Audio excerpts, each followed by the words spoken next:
বড় বড় অপরাধ কথিত মাওলানারা করে বসে আছেন। আমি দেখলাম ইউটিউবের মধ্যে একজন মাওলানা বলতেছে আমির হামজা আমি কোরআনের 52 জায়গায় ভুল পেয়েছি। তাকে কেন আইনের আওতায় আনা হলো না? আরেকজন মাওলানা নাম তার আজাহারি, কি আজাহারি, মিজানুর রহমান আজাহারি, তিনি বলতেছেন আল্লাহ হালা রসুল হালা, তাকে আইনের আওতায় আনা হয়নি।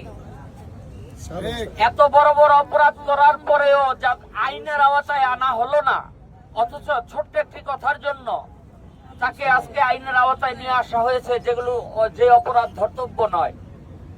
বাংলাদেশের বিভিন্ন মাদ্রাসা মসজিদ যেখানে আমরা নিত্য নৈমিত্তিক দেখি বলাৎকার এবং ধর্ষণ হচ্ছে, এটার বিরুদ্ধে বাংলাদেশের কোনো মাওলানা প্রতিবাদ করে না।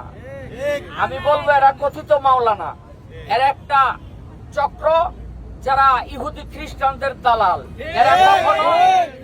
এরা কখনো ইসলামের কেউ না, এরা ইসলামের কেউ না। ইসলামের সাইনবোর্ড লাগাইয়া ধর্ম ব্যবসায়ী তারা ধর্মকে পুঁজি করে পয়সা কামাচ্ছে।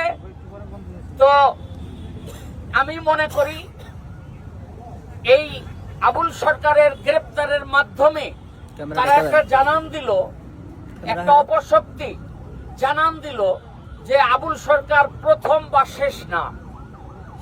এরপরে এরে দিয়ে শুরু হলো সারা বাংলাদেশের বাউল গানকে ধ্বংস করে দেওয়া হবে। সারা বাংলাদেশের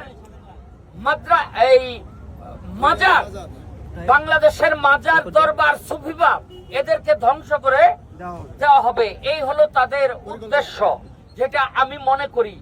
আমি কখনো কোনো প্রতিবাদ সভায় এইভাবে কোনোদিন আসি নাই। আজকে আমি আমার আবুল ভাইয়ের জন্য আমি এসছি।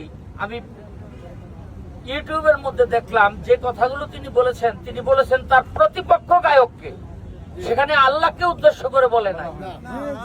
তিনি বলেছেন তার প্রতিপক্ষ গায়ককে যে তোমার কথার কোনো আগা মাথা আমি খুঁজে পাই নাই, এবং তার প্রথম কথাগুলো না তুলে না ধরে শুধুমাত্র কোট করে এইটুকু কথা উপস্থাপন করে এটা মামলার আওতায় আনা যুক্তিযুক্ত না। এবং আরেকটি কথা হলো, আরেকটি কথা হলো এখন আমাদের সময় এসেছে সারা বাংলাদেশের সুফিবাদ, বাউলবাদ এবং মাজার দরবার